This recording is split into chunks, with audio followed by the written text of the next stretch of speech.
Bonjour et bienvenue à cette première édition de l'Érable en bref de la semaine. Dans cette émission, nous vous proposons 3 sections de base. Un bulletin de nouvelles locales, présentation du Marathon de l'espoir de Plessisville qui aura lieu le 10 décembre 2022 et l'activité du Cercle des fermières de Princeville avec plus de 100 ans d'histoire. Commençons par notre bulletin de nouvelles de la MRC de l'Érable et du Centre du Québec. Cette semaine, les nouvelles locales nous amènent à 3 sujets différents. Novembre, le mois de l'économie sociale, une œuvre d'art en bronze pour identifier l'espace Magellan-Marcoux à Saint-Ferdinand et changement d'horaire du parc régional des Grandes Coulées. Novembre, le mois de l'économie sociale. Le mois de novembre est connu comme le mois de l'économie sociale. L'économie sociale, aussi identifiée comme économie solidaire, désigne les entreprises qui fonctionnent sous la forme de coopératives, de mutuelles, d'associations ou de fondations. Le fonctionnement interne et les activités de ces entreprises sont fondées sur un principe de solidarité humaine, communautaire et sur l'utilité sociale. Selon le pôle d'économie sociale du Centre du Québec, dans la région, il existe plus de 350 entreprises collectives, employant près de 7000 personnes et impliquant des milliers de bénévoles. Madame Malcarois, directrice générale du pôle d'économie sociale du Centre du Québec, indique que, en priorisant l'économie sociale dans nos choix, on leur donne du sens, on donne vie à une économie plus juste et plus équitable et on transforme donc des milieux de vie. L'argent et les actions restent donc au service des gens de la communauté. Une œuvre d'art en bronze pour identifier l'espace Magellan-Marcoux à Saint-Ferdinand. Pendant l'été, une équipe de la TVC a couvert l'anniversaire des 86 ans du prêtre de Saint-Ferdinand, Magellan-Marcoux, ce qui est devenu un hommage pour son implication communautaire.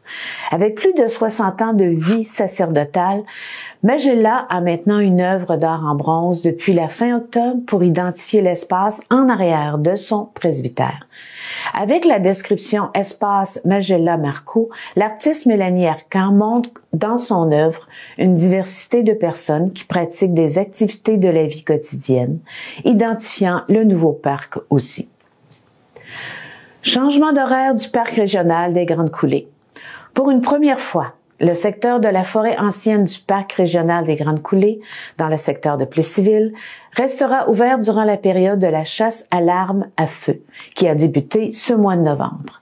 Steve Garneau, coordonnateur du parc régional des Grandes Coulées, a indiqué que le public est heureux de pouvoir avoir accès au parc pendant la saison de chasse. Par contre, comme mesure de sécurité, il a souligné que les visiteurs et visiteuses du parc devront se promener seulement sur les sentiers et garder les chiens en laisse. Pour ce qui est du secteur de la Grande Tourbière de Villeroy, la fermeture a déjà débuté samedi le 5 novembre. Ce secteur du parc restera fermé pendant toute la période hivernale. Le secteur sera de nouveau accessible à compter du mois de mai 2023. Cela complète notre bulletin de nouvelles. Passons maintenant à notre premier sujet avec entrevue de l'émission le Marathon de l'espoir. Le Marathon de l'espoir de Plessisville est une activité solidaire pour ramasser des fonds et pour assurer l'alimentation de personnes en besoin de 9 municipalités de la MRC de l'Érable. Elle sera une activité gratuite avec la participation de nombreux artistes de la région.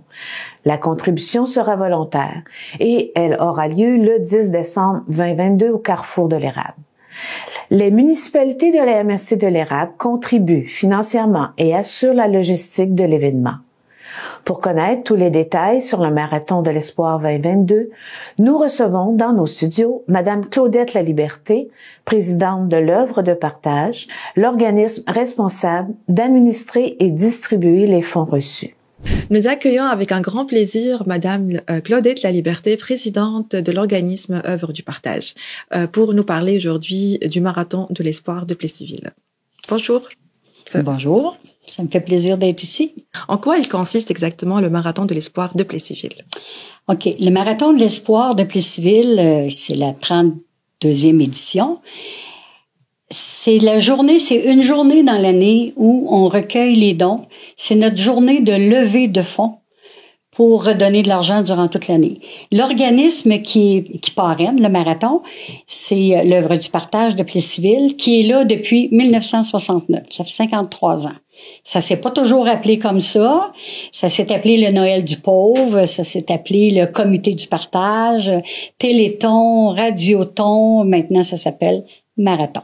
Marathon parce que tout doit se faire la journée du marathon. C'est cette journée-là, c'est notre seule source de revenus. Durant l'année, on demande pas d'argent ailleurs. Les gens peuvent toujours donner, là, on est ouvert à recevoir des dons durant toute l'année, mais le marathon de l'espoir, c'est le 10 décembre. C'est vraiment, c'est toujours le deuxième samedi de décembre, toujours. Depuis des années, c'est comme ça. Et l'argent est recueilli cette journée-là pour redonner durant toute l'année. Et le marathon et l'œuvre du partage, c'est vraiment pour de la nourriture. On redonne en nourriture aux familles à faible revenu sur le territoire de l'Érable. On a les 9 municipalités. On va pas à Princeville, parce qu'à Princeville, ils ont leur propre structure, on le sait. Mais on a des personnes que l'on aide dans chacune des municipalités de la région. Durant toute l'année. Puis à Noël, ben on fait des paniers de Noël. On travaille en très étroite collaboration avec ORAP. Puis les paniers de Noël aussi, on travaille avec eux autres durant toute l'année, mais aussi avec les paniers de Noël qu'on confectionne et qu'eux autres distribuent après ça, qui vont porter dans les familles les paniers de Noël. Donc le marathon, ça recueille l'argent pour qu'on puisse fonctionner toute l'année. Donc, pour cette année, donc le marathon va avoir lieu le 10 décembre, comme vous venez de le dire. Est-ce que vous avez prévu une programmation pendant cette journée-là? Oui, il y a une belle programmation. On a de la belle relève aussi cette année qui s'occupe de tout le volet musical cette année, parce que ça fait 2 ans, à cause de la pandémie, on pouvait pas recevoir des gens. Donc, on pouvait pas faire de spectacle, on pouvait pas, recevoir les gens à venir nous rencontrer. Souvent, les dons se faisaient dehors. Cette année, on repart comme antérieurement. Donc, à partir de 9h le matin, l'ouverture, il va y avoir de la musique. Dans l'avant-midi, souvent, ce sont les enfants. Les chorales, c'est des spectacles par les enfants. Donc, on reçoit les familles aussi. Et il va y avoir, on le dit aussi, du chocolat chaud et du café. Pour l'instant, c'est ça. Peut-être qu'il y aura d'autres choses. On n'est pas finalisé encore. Mais il va y avoir de la musique toute la journée. C'est un artiste après l'autre qui sont tous des bénévoles qui viennent généreusement donner de leur temps, qui viennent nous faire bénéficier, nous profiter de leur talent. Mais il va y avoir de la musique toute la journée. Les fermières sont sur place aussi, qui vendent leur confection. Tout l'argent qu'ils font, tous les profits qu'ils font, c'est remis au Marathon de l'Espoir. On a les pompiers qui vont être aux 4 coins de la ville, qui recueillent de l'argent.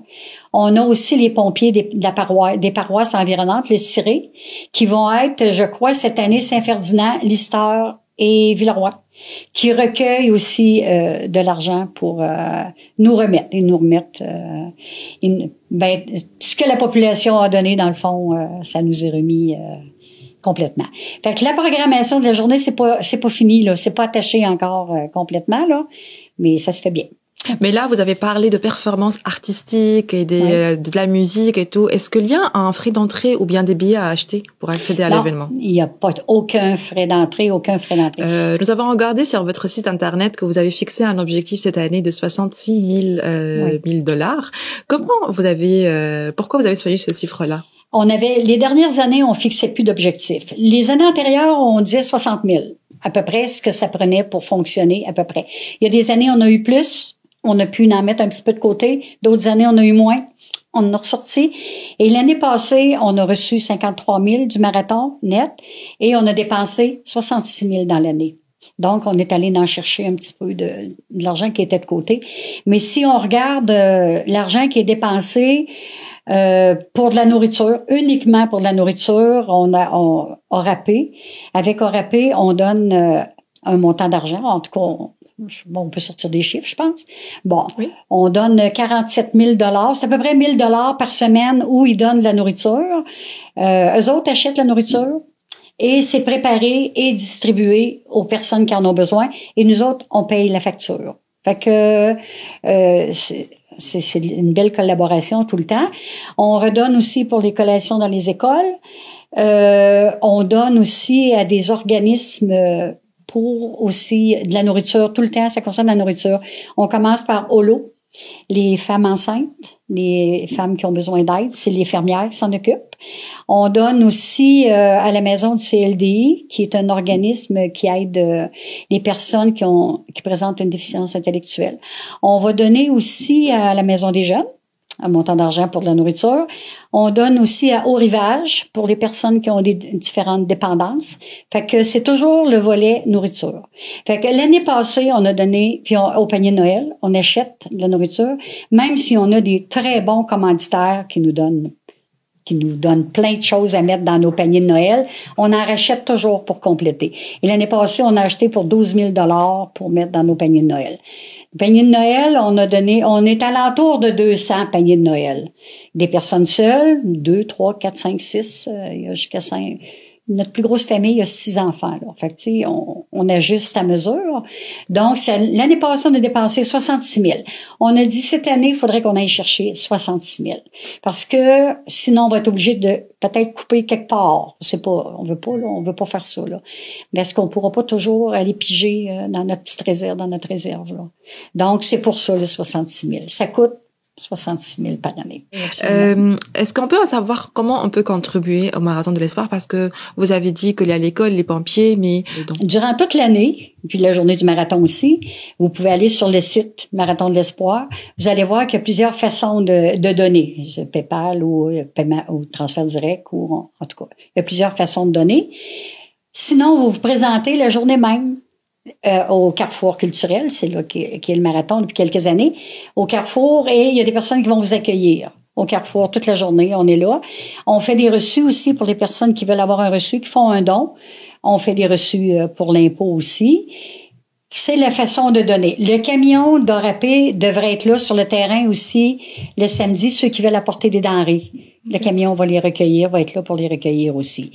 S'il y en a qui veulent faire des dons, mon numéro de téléphone est sur le site Internet aussi. Les gens peuvent appeler.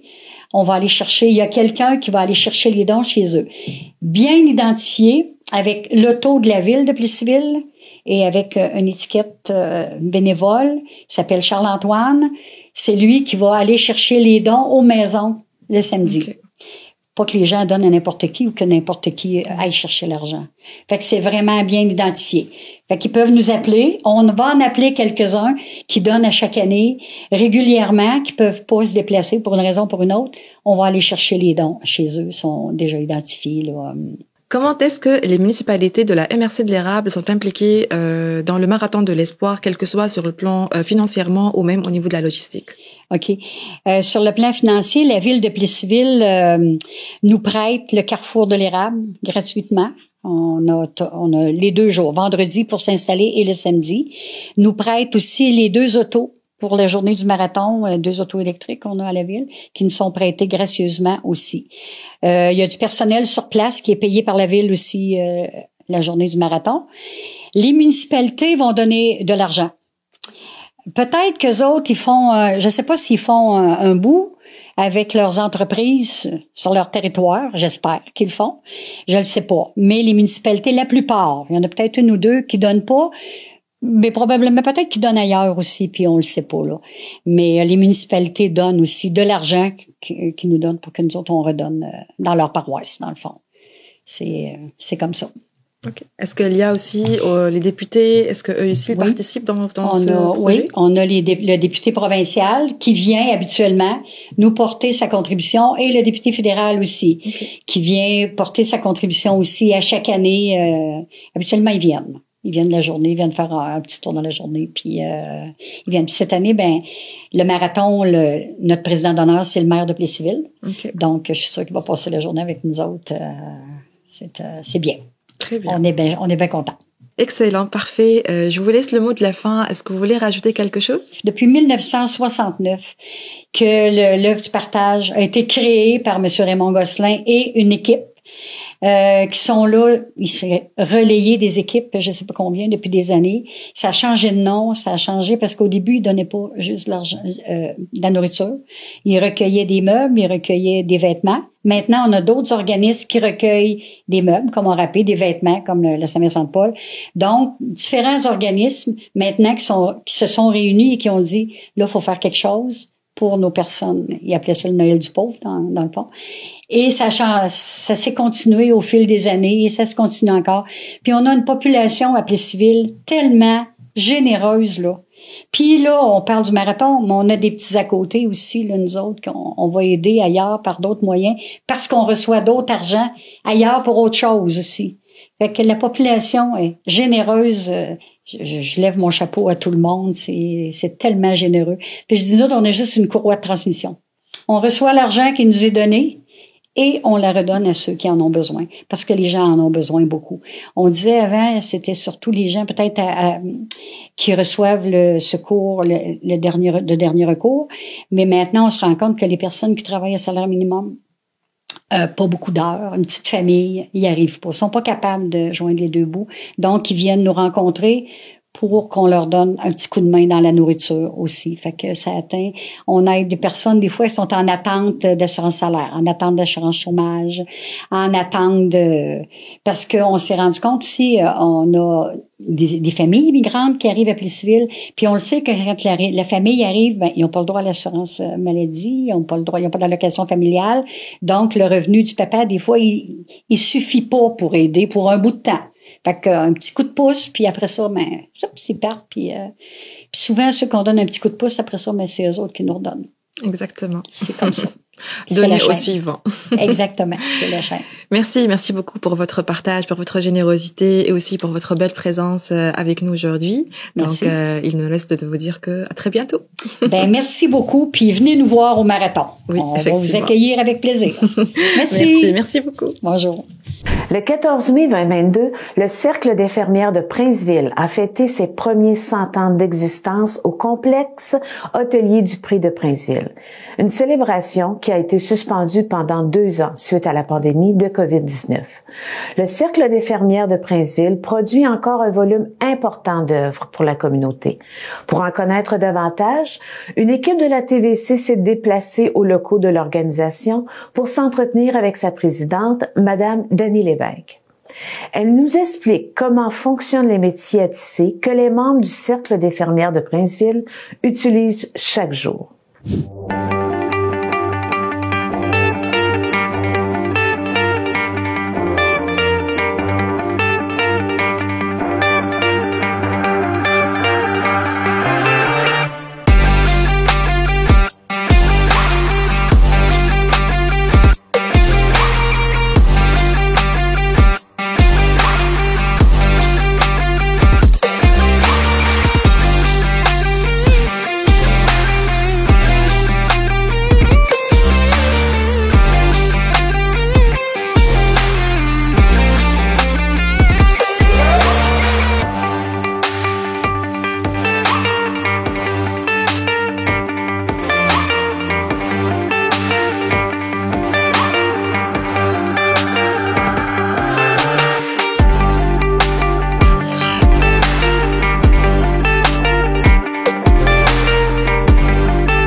Du côté de la salle Pierre-Prince, eh bien, vous savez que la salle au premier étage sert pour les événements, pour les collectes de sang, etc.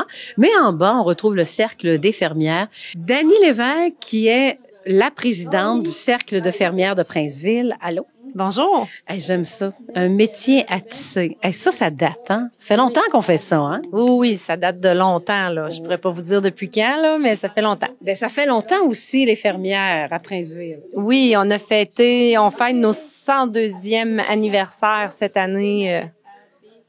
Toute fête, là. Oui. Nos 100 ans sont fêtés. Mais là, j'aimerais ça vous voir à l'œuvre, hein, pour les gens qui connaissent un peu moins. On appelle ça faire du tissage avec un métier, c'est ça? Ça, c'est un linge à vaisselle.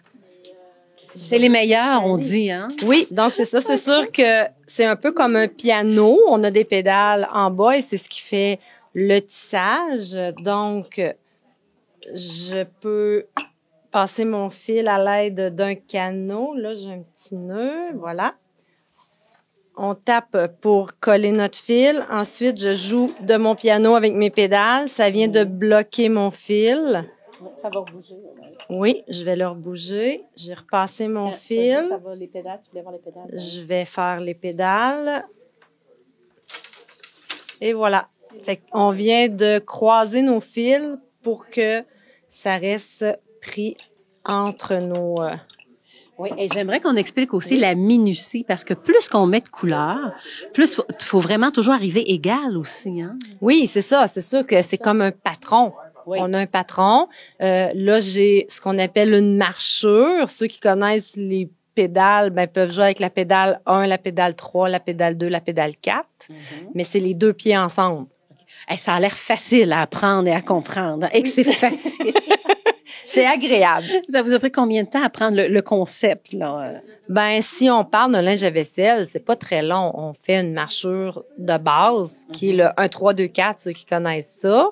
Mais par la suite, ça va tout seul. Un linge à vaisselle peut prendre environ 3 heures, là, une fois parti, sans motif. Et une catalogue, hein, comme on les voit, là, comme les catalogues de nos grands-mères, ça peut prendre combien de temps à faire, ça? C'est sûr que ça dépend du matériel qu'on utilise, mais une catalogue, quand tout votre tissu est déjà taillé à 3/4 de pouce, ça peut prendre facilement une bonne journée de 8 heures, puis des fois 2 journées de 8 heures. Ça dépend de la grandeur, ça dépend de la largeur. OK. Mais les fermières, vous fonctionnez comment ici? Parce que plusieurs peuvent faire ce fameux linge à vaisselle, hein? Oui. Nous, c'est sûr que les membres fermières, ici à Princeville, ils ont accès à nos métiers. On a des listes de membres. Ils mettent le nom sur le projet qu'ils veulent tisser. Puis ensuite, on les appelle, le métier est prêt, vous donnez vos dates, on vous réserve le métier, vous venez tisser. Nous, ici, on a une belle entente avec la ville de Princeville. Donc, nous, on a dit, on ouvre nos métiers à la population de Princeville avec un petit supplément pour le montage, là, mais ça dépend des pièces, mais c'est très minime, là. C'est vraiment... Et le départ est important, hein, là-dedans. Hein? Parce qu'il faut les passer, les fils. Comment, c'est assez long aussi, faire le départ. Oui, ben, comme ça ici, ça peut prendre facilement une journée. Oh! Facilement. Parce que si on regarde, on a le rouleau au début. Le rouleau, il y a déjà des crampes. Oups, On a des crampes sur le rouleau. Chaque crampe, c'est 1 pouce. Sur ce projet-là, on a 23 pouces. Dans chaque espace entre les crampes qui est de 1 pouce, il y a 24 fils.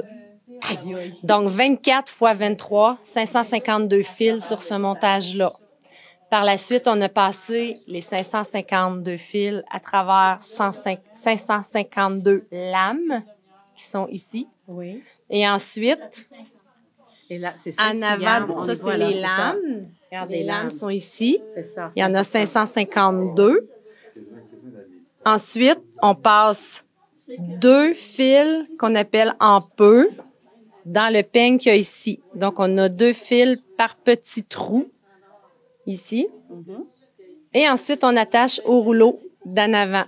Ici, là, c'est sûr qu'on a beaucoup de matériel dessus, mais on l'attache ici, puis là, on est prêt à s'amuser. On voit que ça va faire plusieurs linges à vaisselle, hein? Oui, il y a plusieurs madames qui ont tissé parce que là, il faut vider nos métiers. Donc, ici, on a 13 métiers. Les 13 métiers sont fonctionnels dans l'année pour nos membres. Oui. Ça, est-ce que ça veut dire qu'une des premières qualités d'une fermière, c'est la patience? La patience, puis le goût d'apprendre, parce que là, on parle des métiers, mais on a plein de nouvelles techniques. Puis accepter aussi de recommencer, hein. Parce que des fois, on se rend compte d'un petit défaut, mais souvent, je suis rendue ici, là, et là, je m'aperçois que j'ai un défaut là que j'ai pas vu. Ben, c'est un très bon exemple. J'ai un défaut ici de couleur. Je suis en train de défaire parce que à l'œil, on voit très bien qu'il est un petit peu plus foncé. Donc, la personne qui a tissé a tapé plus fort. Ah! Donc, c'est ça la différence. Oui, c'est ça. C'est ça. Fait qu'on le voit à l'œil. Donc, moi, j'ai du bras. Donc, je peux pas travailler après vous, hein? Ben, pas sur le même projet. Ouais. Mais vous pourriez faire la même chose, mais c'est d'apprendre à laisser tomber. Avec douceur. Oui, c'est ça. Hey, par curiosité, ça coûte combien un métier? C'est une très bonne question parce que on a eu un programme Nouveaux Horizons.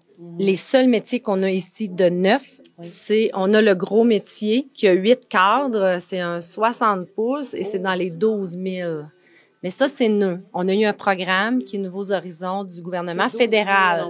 Mais nous, on a été chanceux. Les métiers nous ont tous été donnés, soit par des décès, soit par des fermières qui pouvaient plus tisser, soit par des personnes qui veulent faire des dons. Donc, nos métiers, sauf les 8 cadres, ont été donnés, mais ça peut varier de plein de montants. Là. Je pourrais pas vous dire. Donc, si on lance un message, s'il y a des personnes qui ne savent plus quoi faire de leur métier, bien, on appelle les fermières de Princeville parce que si vous voulez augmenter aussi votre main-d'œuvre. Ben, c'est sûr que comme nous ici, nos métiers, les locaux sont pleins. Bon. Mais à Princeville, on dit, ben, appelez quand même. On peut faire des annonces parce qu'il y a quand même des dames qui ont des enfants qui en veulent, des dames qui veulent avoir dans leur maison aussi. C'est sûr c'est rare, hein? C'est rare des usagers qui sont fonctionnels puis qui sont originales. Okay. Mais ça se vend encore aujourd'hui. Oui, ça se vend encore. La preuve, on a deux... Un de 12 000 $. En tout cas, bravo pour vos œuvres. Hein? Ben merci beaucoup. Puis bon 102e anniversaire. Oui, on en profite. Puis on est une équipe qui est jeune et dynamique. Fait que c'est le fun. On a une belle équipe. Combien de membres en finissant? Présentement, on est rendu à 45, mais on espère se rendre à notre 55, 60. On sent qu'il y a un retour. Hein? Les gens reviennent aux valeurs de nos ancêtres aussi. Oui, puis ça fait 2 ans que les gens sont chez eux à pas être certains de ce qu'ils font, ce qu'ils veulent faire. Puis là, ils ont besoin de dire... Je veux m'occuper, je vais apprendre à tricoter, je vais apprendre à coudre, je vais apprendre à tisser, je vais apprendre de la dentelle au fuseau. C'est toutes des choses qu'on peut apprendre. Nous arrivons à la fin de cette édition de l'Érable en bref. Si vous voulez rester informé, nous vous suggérons de regarder la 2e édition disponible à partir de mercredi et vous pouvez également visualiser l'émission Érable approfondie du samedi. Pour l'instant, nous vous souhaitons une bonne semaine.